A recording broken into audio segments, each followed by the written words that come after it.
RM3. Kalau 10 RM30 lah. Sama je lah cerita dia. Berapa orang beli yang tu? Dia ni. Makan dia macam mana? Makan dia cecah. Cecah dengan sambal. Macam mana cik makan dia? Makan dia Kalau nak buka plastik ni, cecah dengan sambal. Nak makan sekali, nak lagi.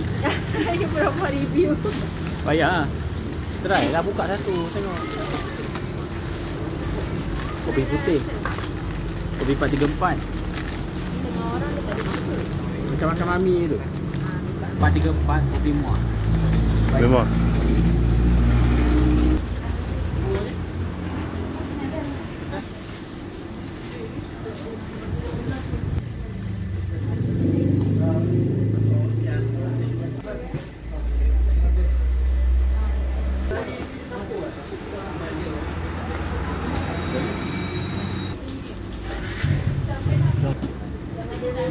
Apa beza dia?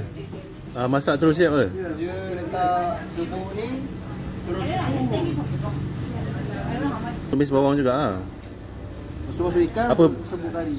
Apa beza dengan yang dah ready made tu? Yang biasa jual tu? Yang babas ke, Ali gapas ke, adabi ke? Ha? Tu paket. Oh, yang ni timbang kilo lah. Ni kisah sendiri. Kisah sendiri, tu je lah beza dia. Sambal dia.